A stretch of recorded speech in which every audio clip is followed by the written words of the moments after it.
Great stuff. So let's jump into stage one. You're an explorer product management. So stage one is when you have an idea to becoming a product manager, but you don't know what type of resources that you should be researching for, who you should be speaking. So you're moving from an idea to actually doing intentional learning.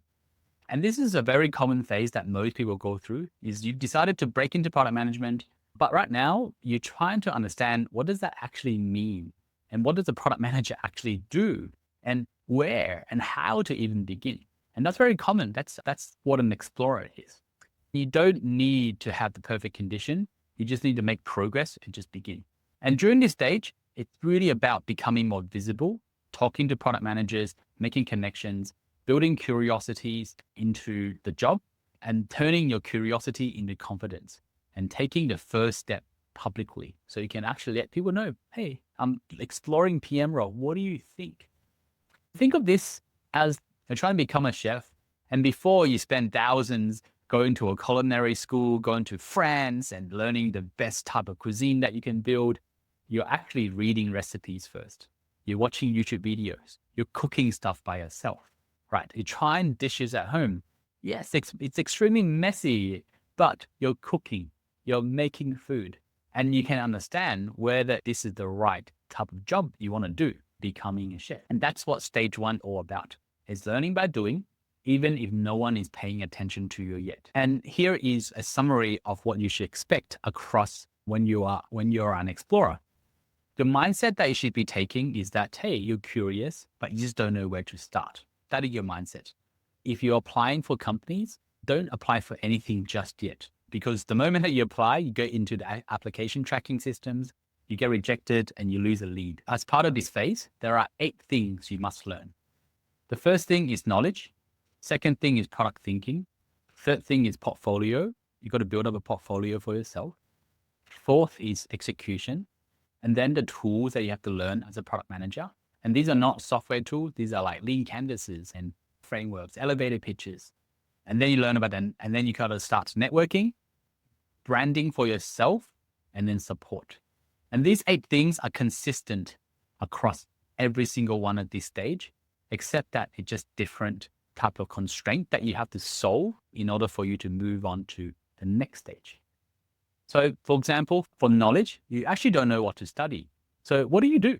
First thing you do is you want to read a book, right? Re-Inspired by Marty Kagan, or Escape the Build Trap by Melissa Perry.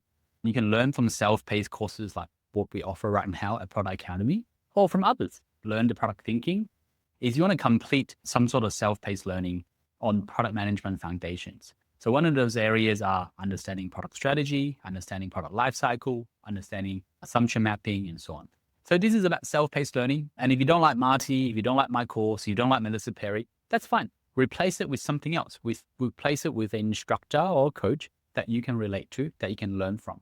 But just make sure that this person that you're learning from has experience, not some sort of agile coach or like someone that's got no product experience in teaching product. Be careful of that. The next thing you want to do is, these are the bread and butter of product management craft. So learn that and go through it. From a portfolio perspective, you want to start to dissect a product strategy. We call this like product teardown, where you actually look at a product and you think about what market is it solving, what customer is it solving, what's the business model, and so on. That's called product teardown. Then you want to do some quizzes, analysis, and really apply the learning that you have from the self-paced course and the books that you read into something that's more practical. And again, you're doing this by yourself with a little notebook or Notion page, and you learn that. Then as you are building out your knowledge, you should start using some of the product management software out there to capture that knowledge. A product manager's job, they use a lot of tools like Notion pages, Confluence, Google Docs to write PRDs, to write product requirement documents, or Miro page. So whilst you are learning, use roadmap tools like Product Board, AHA, Product Plan, help you understand and learn the tools itself by doing a product teardown, by doing some sort of self-paced learning through the product strategy course and so on. So yeah, that's the key.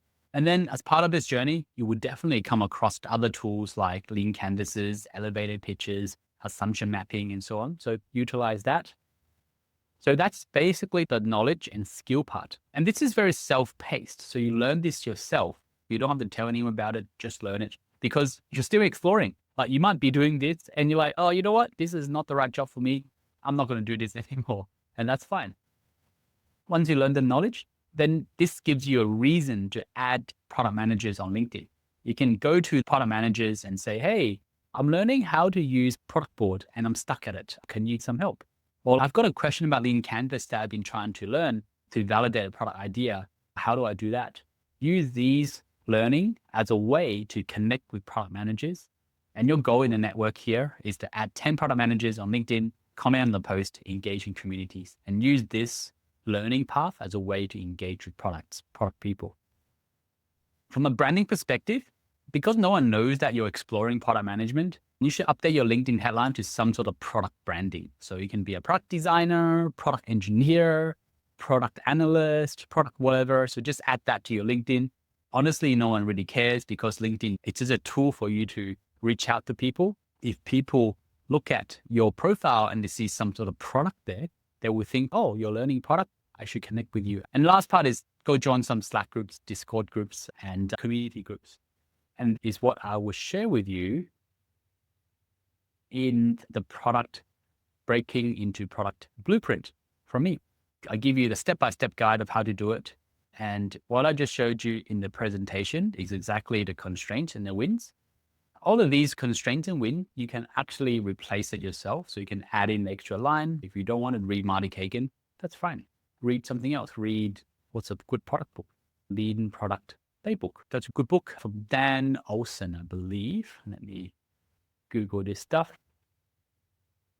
Here it is from Dan Olson. Another great book, right? If you don't like to read Marty's stuff because it's a bit polarizing, read Dan's stuff, right? So let me just go back to this. And then once you are on this, I have a bunch of links and resources over here on the links and resources tab, where you can actually go through and look at all the networks and then get all the tools and all the books that you choose. And that is basically it. And I'll go back and I'll talk about more of how you can use this tracker in a second, but let's go back.